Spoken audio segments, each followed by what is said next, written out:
আসসালামু আলাইকুম। ভালো আছি সবাই? আলহামদুলিল্লাহ, আমিও ভালো আছি। শুকরিয়া আদায় করছি মহান আল্লাহ রাব্বুল আলামিনের কাছে। কৃতজ্ঞতা প্রকাশ করছি আইডিয়াল হিউম্যান ওয়েলফেয়ার সোসাইটির সম্মানিত প্রতিষ্ঠাতা চেয়ারম্যান, সভাপতি এবং আজকের অনুষ্ঠানের সম্মানিত প্রধান অতিথি, বিশেষ অতিথি, আমন্ত্রিত অতিথি এবং দেশের বিভিন্ন জেলা থেকে, উপজেলা থেকে আগত আমার মানবিক প্রাণপ্রিয় ভাই ও বোনেরা। মানুষ মানুষের জন্য, জীবন জীবনের জন্য। দশে মিলে করি কাজ, হারি জিতে নাহি লাজ, দশের লাঠি একের বোঝা। আমাকে হয়তোবা অনেকেই ছিলেন না। ছোট্ট করে একটু আমার পরিচয়টা দিই। আমার নাম মোহাম্মদ রাজিবুল ইসলাম। 2012 সালে ম্যান ফর ম্যান ফোর্স নামকরণ করে একটি সংগঠন প্রতিষ্ঠিত করেছিলাম। এরপরে 2013 সালে 24শে এপ্রিল এশিয়া মহাদেশে ঐতিহাসিক একটি ভবন ধস হয়েছিল সাভার রানা প্লাজা ট্রাজেডি। সেই রানা প্লাজা ট্রাজেডিতে সর্বপ্রথম আমি উদ্ধার অভিযান শুরু করি। এর পরবর্তীতে সারা বাংলাদেশে রোহিঙ্গা ইস্যু সহ বহির্বিশ্বে যখন করোনা ভাইরাসের প্রাদুর্ভাব ঘটেছিল, বাংলাদেশেও করোনা ভাইরাসের মহামারী ক্রান্তি লগ্ন শুরু হয়েছিল। ঠিক সেই মুহূর্তে বাংলাদেশের সরকারি প্রজ্ঞাপন অনুযায়ী সারা বাংলাদেশে করোনা ভাইরাসে আক্রান্ত হয়ে যারা মৃত্যুবরণ করেছিলেন তাদের গোসল কবরস্থ করেছি আমার মাধ্যমে। আমি সর্বমোট 260 জন করোনা আক্রান্ত মৃত ব্যক্তিকে গোসল করিয়েছি। 1994 সাল থেকে আমি নিজে রক্ত দিচ্ছি। আমার রক্তের গ্রুপ এ পজিটিভ। গত পরশুদিন আমি রক্ত দিয়েছি। সর্বমোট হোল ব্লাড হয়েছে 83 ব্যাগ। সারা বাংলাদেশে এই মানবিক প্ল্যাটফর্মে আমি কাজ করছি। আমাদের এই আইডিয়াল হিউম্যান ওয়েলফেয়ার সোসাইটির সম্মানিত প্রতিষ্ঠাতা চেয়ারম্যান রিয়াজুল ভাইয়ের সাথে দীর্ঘ বছর যাবত আমার সুপরিচিত এই মানবিক প্ল্যাটফর্মে।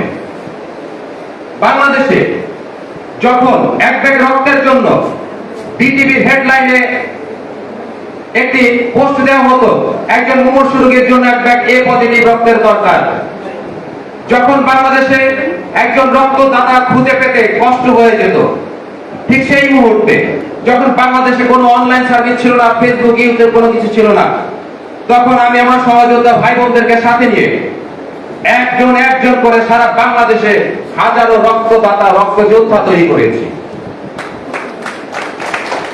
আমি দেখেছি একটি সংগঠন পরিচালনা করতে গেলে কত পরিশ্রম করতে হয়, কত বাধা, কত প্রতিকূলতা, ঝড় তুফান উপেক্ষা করে একটি সংগঠন চালাতে হয়।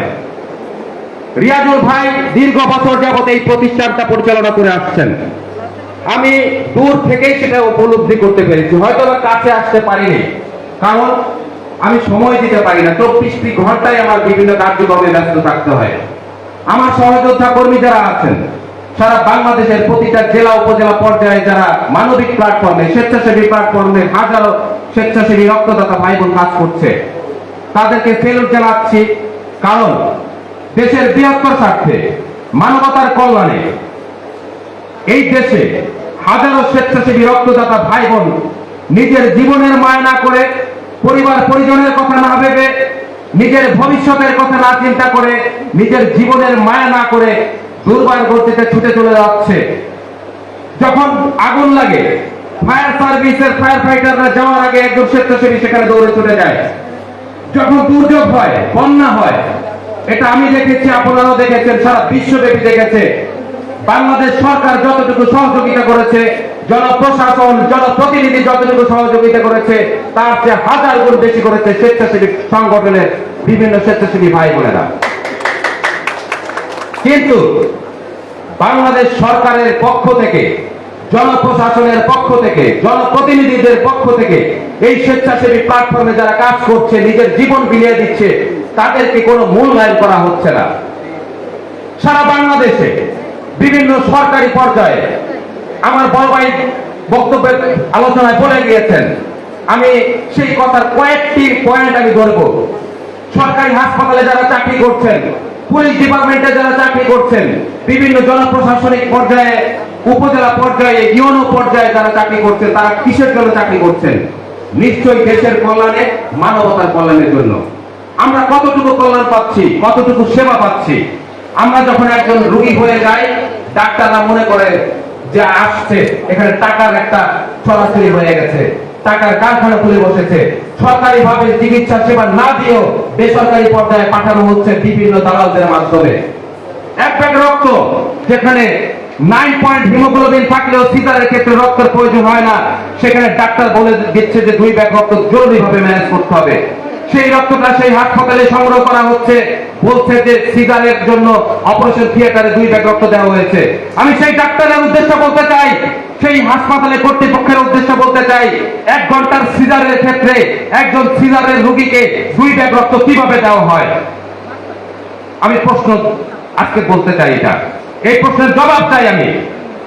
কারণ সেই রক্তটা পরবর্তীতে ফ্রিজে রাখা হয়, পরবর্তীতে 6,000 10,000 টাকা পর্যন্ত বিক্রি করা হচ্ছে।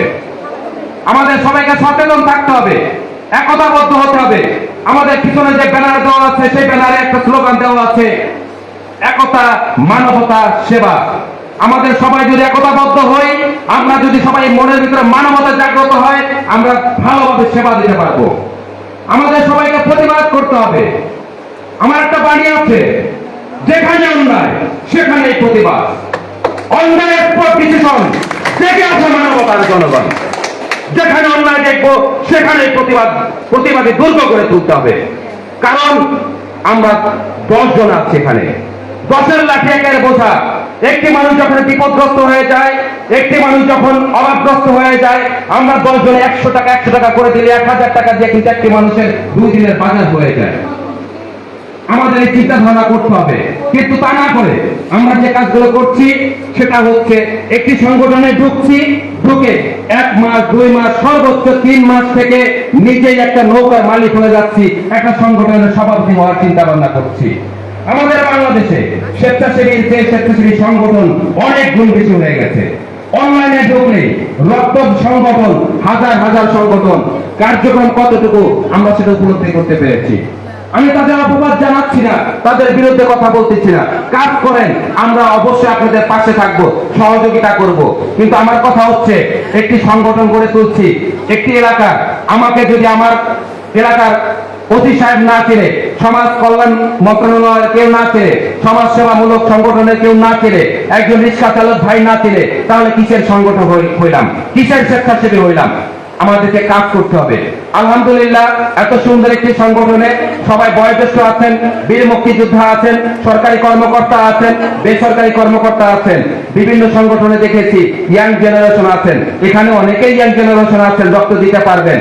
আমি এই সংগঠনে সবার দৃষ্টি আকর্ষণ করব, আমরা সবাই যদি একতাবদ্ধ হয়ে থাকি, তাহলে ভবিষ্যৎ প্রজন্মকে সুন্দর একটি দেশ উপহার দেওয়ার জন্য, মানবতার কল্যাণে এগিয়ে নেওয়ার জন্য আমরা সবাই কিন্তু যথেষ্ট।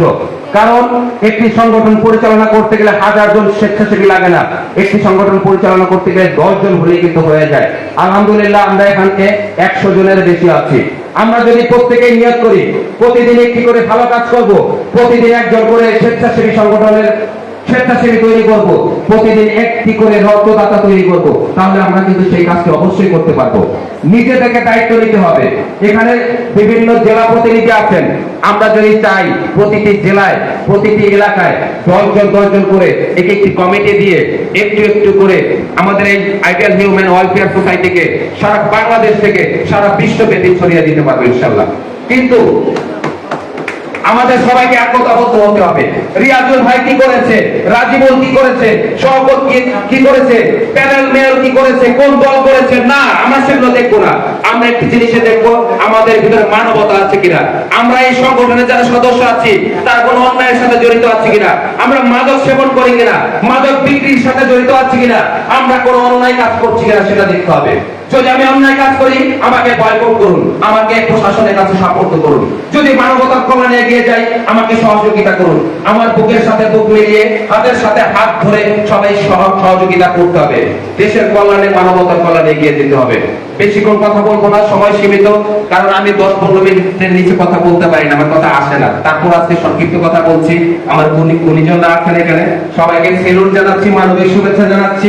আমার জন্য দোয়া করবেন, রিয়াজুল ভাইয়ের জন্য দোয়া করবেন। করছি এবং আরো যারা বয়োজ্যেষ্ঠ আছেন, আসলে খুব খারাপ একটু লাগছে, জায়গা আমাদের মঞ্চটা ছোট। আমার অত্যন্ত শ্রদ্ধাভাজন একজন গুরুজন, যিনি 1971 সালে বীর মুক্তিযোদ্ধা করেছিলেন, সেই 1971 সালে বীর মুক্তিযুদ্ধ করে এই দেশ স্বাধীন করেছিলেন। পরবর্তীতে বিভিন্ন যুদ্ধ হয়েছে, 2024 সালে যুদ্ধ হয়েছে। আমরা চেয়েছিলাম দেশের স্বাধীনতা, দেশের সার্বভৌমত্ব, কিন্তু আমরা সেই স্বাধীনতা পাচ্ছি কোথায়? যেখানে তাকাচ্ছি সেখানে দেখছি খুন, যেখানে তাকাচ্ছি সেখানে দেখছি নারী দর্শন, শিশু দর্শন, 5 বছরের শিশু, 10 বছরের শিশু দর্শন হচ্ছে। আমাদের মানবতা কোথায়? আমাদের মানবিকতা কোথায়? বাংলাদেশে বিভিন্ন মানবাধিকার সংস্থা আছে, সবাই চুপ করে আছে, সবাই মাথা বিক্রি করছে, বিদেশ থেকে টাকাই নেয়, সবাই লুটে খাচ্ছে। আমরা সেগুলো থেকে নিজেকে বিরত রাখতে হবে। আমার এই শ্রদ্ধাভাজন গুণীজন যিনি বীর মুক্তিযোদ্ধা আছেন, আমি ওনাকে অনুরোধ করবো, আগে আসলে বলতে পারি নাই, সামনে আসার জন্য অনুরোধ করবো, দয়া করে আপনি একটু সামনে কাতারে চলে আসবেন। এবং এতক্ষণ যে আপনাকে পিছনে কাতারে রেখেছি, এটি অত্যন্ত আমার দুঃখজনক বিষয় লেগেছে, আমার খুব কষ্ট লেগেছে, এই জন্য আমি ক্ষমা চাচ্ছি আপনার কাছে।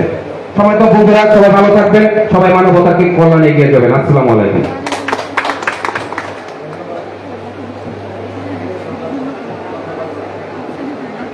ধন্যবাদ। হ্যালো হ্যালো ধন্যবাদ তাজুল ইসলাম ভাইকে তার সুন্দর বক্তব্য উপস্থাপন করবার জন্য।